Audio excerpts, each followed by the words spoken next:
Hello, അസ്സലാമു അലൈക്കും. അപ്പൊ ഇന്ന് നമ്മൾ വന്നിട്ടുള്ള ഒരു കിടക്കാച്ചി കറീന്റെ റെസിപ്പി ആയിട്ടാണ്. ഇത് ഒരൊറ്റ സ്പൂണ് നല്ല ചൂട് ചോറിന്റെ മേലെ ഇട്ട് നല്ല കുഴച്ചടിച്ചാലുണ്ടല്ലോ ഒരു രക്ഷയില്ല, അടിപൊളി ടേസ്റ്റ് ഉള്ള കറിയാണ്. വെറുതെ പറയല്ല, 100% നിങ്ങൾക്ക് ഇഷ്ടാവും. എന്തായാലും ട്രൈ ചെയ്ത് നോക്കുക. നമ്മൾ ഈ തമിഴിൽ പറഞ്ഞ പോലെ തന്നെ ഉള്ളിയും തക്കാളിയും ഒക്കെ ഉണ്ടെങ്കിൽ തന്നെ നമുക്ക് അടിപൊളിയായിട്ട് ഇത് ഉണ്ടാക്കിയെടുക്കാൻ പറ്റും. അതുപോലെ തന്നെ 2 ദിവസം നമുക്ക് ഇത് സ്റ്റോർ ചെയ്ത് വെക്കാനും പറ്റും. അപ്പൊ അത്യാവശ്യം എല്ലാവർക്കും കഴിക്കാനുള്ള ക്വാണ്ടിറ്റി ഉണ്ടാവും നമ്മൾ ഇത്രയും ചെയ്യുമ്പോൾ തന്നെ. അപ്പോൾ ഈ ചാനൽ ആദ്യമായിട്ട് കാണുന്നവരുണ്ടെങ്കിൽ ഒന്ന് സബ്സ്ക്രൈബ് ചെയ്ത് സപ്പോർട്ട് ചെയ്യാം. അപ്പൊ നമുക്ക് പെട്ടെന്ന് തന്നെ ഇത് എങ്ങനെ ചെയ്യുന്നത് നോക്കിയിട്ട് വരാം. അപ്പൊ ആദ്യം തന്നെ ഇത് ഉണ്ടാക്കാനായിട്ട് നമുക്ക് വെളിച്ചെണ്ണയാണ് കേട്ടോ വേണ്ടത്. വെളിച്ചെണ്ണ തന്നെ ചെയ്യാൻ നോക്കുക, അതിലേക്ക് മാത്രം ബാക്കി ഓയിൽ എടുത്താൽ മതി. അപ്പൊ കുറച്ച് കൂടുതൽ നമ്മൾ എടുക്കണം, അപ്പോഴാണ് നമുക്ക് ഇത് കുറച്ച് എന്താ പറയുക 2 ദിവസത്തോളം വെക്കാനും പറ്റും. അതുപോലെ കുറച്ച് നല്ല ടേസ്റ്റും ഉണ്ടാവും. അപ്പൊ 2 ടേബിൾ സ്പൂൺ വെളിച്ചെണ്ണ ഞാൻ എടുത്തിട്ടുണ്ട്. അതൊന്ന് ചൂടാകുമ്പോൾ അതിലേക്ക് ഒരു 1/4 ടീസ്പൂൺ ഉലുവയും കുറച്ച് കറിവേപ്പില ഇട്ട് കൊടുക്കുക. ഉലുവ കൂടി പോവണ്ട, അത്രയും മതി. അതുപോലെ തന്നെ ഉലുവ കരിഞ്ഞു പോകരുത്. അതിന് മുമ്പ് തന്നെ നമ്മൾ ഇതിലേക്ക് ഒരു സവാള ചെറുതായിട്ട് നുറുക്കിയത് നമ്മൾ ചേർത്ത് കൊടുക്കുന്നുണ്ട്. ചെറിയുള്ളി നിങ്ങളുടെ കയ്യിലുണ്ടെങ്കിൽ നിർബന്ധമായിട്ടും ചെറിയുള്ളി തന്നെ ചേർക്കുക. കാരണം ചെറിയുള്ളി ചേർക്കുമ്പോൾ കറി വേറെ ലെവലാവും, ഇതിനേക്കാളും അടിപൊളിയായിരിക്കും കഴിക്കാനായിട്ട്. അപ്പൊ ഇനി നമുക്ക് ഇതൊന്ന് നന്നായിട്ട് വഴറ്റിയെടുക്കണം. അപ്പൊ ഇതിന്റെ കൂടെ തന്നെ ഞാൻ വെളുത്തുള്ളി ചേർക്കുന്നുണ്ട്. ഏകദേശം ഒരു 2 വലിയ വെളുത്തുള്ളി മൊത്തമായിട്ട് ചേർത്തിട്ടുണ്ട്. അപ്പൊ ഒരു വെളുത്തുള്ളിനെ 2 പീസാക്കിയിട്ട് അങ്ങനെയൊക്കെ കട്ട് ചെയ്തിട്ടാണ് ചേർത്തിട്ടുള്ളത്. അപ്പൊ കട്ട് ചെയ്യണമെന്ന് ഒരു നിർബന്ധമില്ല, മൊത്തമായിട്ട് അങ്ങനെ ചേർത്താൽ മതി. അപ്പൊ 2 വലിയ വെളുത്തുള്ളി മൊത്തമായിട്ട് ചേർത്തിട്ടുണ്ട് കേട്ടോ. അപ്പൊ നിങ്ങൾക്ക് വേണമെങ്കിൽ 3 എണ്ണം ഫുള്ളായിട്ട് ചേർക്കാം. അപ്പൊ വെളുത്തുള്ളി കൂടുതൽ ഉണ്ടെങ്കിൽ കുറച്ചും കൂടി ടേസ്റ്റ് ആണ്. അപ്പൊ ഇനി നമുക്ക് ഇത് നന്നായിട്ട് മൊരിച്ചെടുക്കണം. നമ്മൾ എണ്ണ കുറച്ച് കൂടുതൽ ഒഴിച്ചുകൊണ്ട് തന്നെ അതിൽ കിടന്ന് അത് നന്നായിട്ടൊന്ന് മൊരിഞ്ഞോളും. നല്ല ബ്രൗൺ കളർ ആവുന്നത് വരെ ഒന്ന് മൊരിച്ചെടുക്കുക. അപ്പൊ നമ്മൾ എപ്പോഴും ചെയ്യുന്ന പോലെ സവാളയിൽ ഉപ്പിട്ടിട്ടില്ല കേട്ടോ. ഉപ്പിടാതെയാണ് നമ്മൾ ഇതുപോലെ മൊരിച്ചെടുത്തത്. നല്ല ബ്രൗൺ കളർ ആവുന്നത് വരെ മൊരിച്ചെടുക്കണം, അപ്പോഴാണ് നല്ല ആ ഒരു ടേസ്റ്റ് നമുക്ക് കിട്ടുക. അപ്പൊ ഇതിന് ശേഷം നമ്മൾ ഇതിലേക്ക് നല്ല പഴുത്ത ഒരു തക്കാളി ചേർത്ത് കൊടുക്കുന്നുണ്ട്. അപ്പൊ തക്കാളി ഒത്തിരി പുളിയുള്ള തക്കാളി ആണെങ്കിൽ നമ്മൾ ഇതിലേക്ക് പുളി ചേർക്കുമ്പോൾ അതിന് അനുസരിച്ച് വേണം നമ്മൾ ചേർത്ത് കൊടുക്കാനായിട്ട് കേട്ടോ. അപ്പൊ ഞാനിത് ഒരു തക്കാളി ചേർത്തിട്ടുണ്ട്. ഇനി നമുക്കിത് നന്നായിട്ടൊന്ന് തക്കാളി ഒന്ന് ഉടഞ്ഞു കിട്ടണം, നന്നായിട്ട് വെന്ത് കിട്ടണം. അപ്പൊ നമുക്ക് ഇതൊന്ന് അടച്ചു വെച്ചിട്ട് ഒന്ന് വേവിച്ചെടുക്കാം. അപ്പൊ പെട്ടെന്ന് തന്നെ നന്നായിട്ട് ഒന്ന് ഉടഞ്ഞു വരും.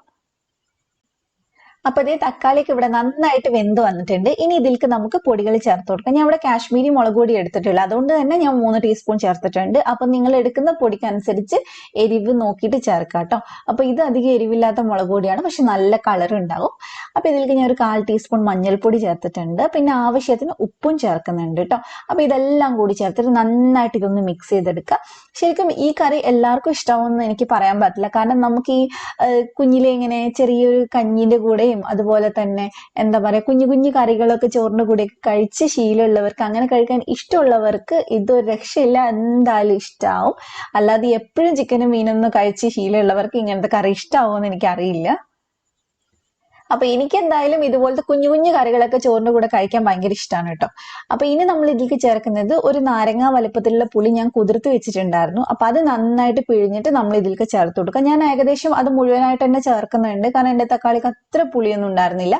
അപ്പൊ നിങ്ങൾ നോക്കിയിട്ട് ചേർക്കുക കേട്ടോ. അപ്പൊ ഒരുവിധം നമുക്കത് മുഴുവനും വേണ്ടി വരും. അപ്പൊ നിങ്ങൾ ഒന്ന് ടേസ്റ്റ് ചെയ്ത് നോക്കിയിട്ട് ബാക്കി ചേർത്ത് കൊടുത്താൽ മതി. അപ്പൊ നമ്മളിത് പുളിവെള്ളം മുഴുവൻ ചേർത്തിട്ടുണ്ട്. ഇനി നമ്മൾ മിക്സ് ചെയ്തതിന് ശേഷം ഇതിലേക്ക് കുറച്ച് വെള്ളം കൂടി ഒഴിച്ചു കൊടുക്കണം, കാരണം ഇതൊന്ന് നന്നായിട്ടൊന്ന് വെന്തൊന്ന് ചാറ് കുറുകി വരണം. അപ്പൊ ഞാൻ കുറച്ച് വെള്ളമൊക്കെ ഒഴിച്ചു കൊടുത്തിട്ടുണ്ട്. അപ്പൊ വേണമെങ്കിൽ കൂടി പോയാലും കുഴപ്പമൊന്നുമില്ല വെള്ളം, കാരണം നമുക്ക് വറ്റിച്ചെടുക്കാനുള്ളതല്ലേ.